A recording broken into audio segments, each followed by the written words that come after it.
Dans cette vidéo, je te montre les plus grosses erreurs qu'il ne faut absolument pas faire quand tu te lances dans l'affiliation et même quand tu es déjà dans l'affiliation.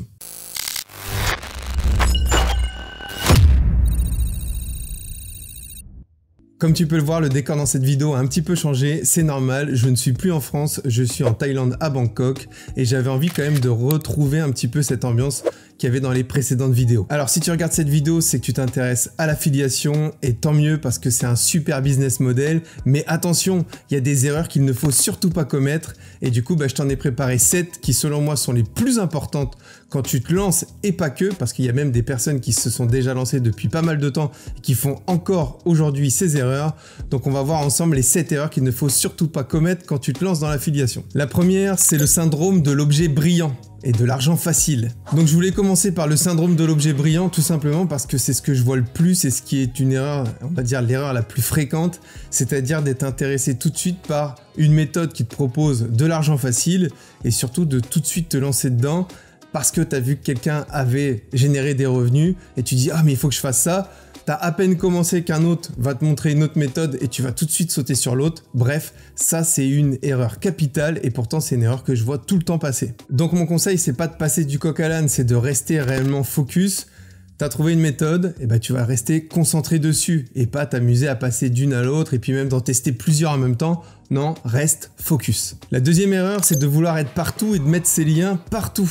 Alors quand je dis de vouloir être partout, c'est qu'en gros, tu vas avoir tes liens affiliés et tu vas dire bah attends, je vais faire un compte Pinterest, je vais faire un compte TikTok, un compte Instagram, je vais faire un site de niche, je vais faire de la publicité, je vais mettre mes liens partout, je vais aller dans les groupes, dans les forums, je vais bombarder Internet de mes liens. Ça, c'est une erreur capitale. Il ne faut surtout jamais faire ça. La première conséquence quand tu fais ça, c'est tout simplement que tu vas perdre ton temps à pas comprendre la source de trafic dans laquelle tu es en train d'évoluer. Toi, tu es juste en train d'essayer de placer tes liens et souvent c'est fait n'importe comment et puis les algorithmes arrivent assez rapidement à détecter qu'il y a quelque chose qui n'est pas fait de façon naturelle et organique. Donc déjà, tu ne seras pas visible, mais en plus de ça, tu spams, tu bombardes, tu vas devenir un indésirable sur toutes les sources de trafic que tu vas tester comme ça, à mettre tes liens partout et au final, tu ne vas pas faire du contenu qualitatif.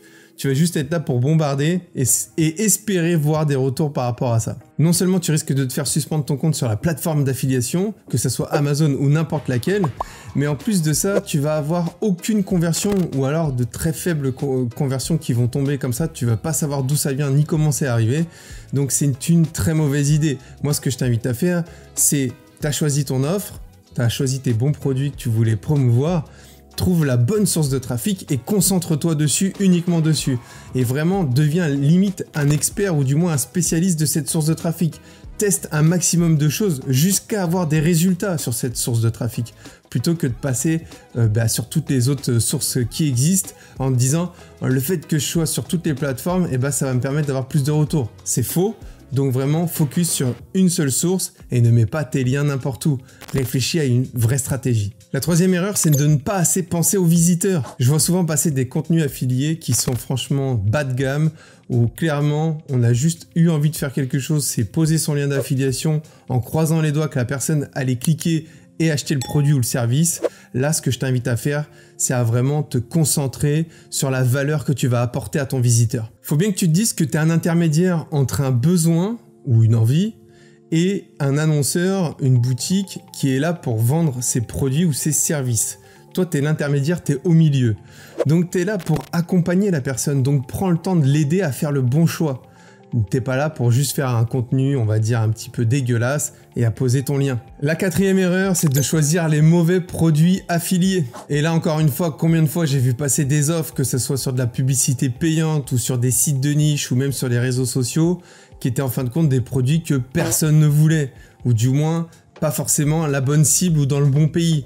Donc du coup, prends le temps de vraiment choisir les bons produits dans ta niche. Donc prends le temps de choisir des produits qui offrent de bonnes commissions et qui ont des bons taux de conversion. Le conseil que je peux te donner, c'est vraiment de faire la promotion des produits que tu recommanderais à ta famille. La cinquième erreur, c'est de ne pas suivre ses performances. Et là, ça concerne aussi bien des affiliés débutants que des affiliés confirmés, si je puis dire. C'est de ne pas mesurer ce qui se passe, de ne pas optimiser, de ne pas être en capacité de comprendre ce qui se passe quand on fait de l'affiliation sur les produits. Donc le conseil que j'ai à te donner, c'est de mettre en place des suivis de performance via des outils qui sont pour la plupart gratuits, d'autres payants, surtout quand tu fais de la publicité, mais surtout pense vraiment à les installer. Donc tout ce qui est Google Analytics, Yandex et compagnie, n'hésite pas à les mettre en place dès le départ sur ton site ou sur ta page de vente ou autre. Mais c'est pas tout, pense aussi à mettre un redirecteur pour tes liens affiliés afin que tu puisses bien comprendre ce qui se passe.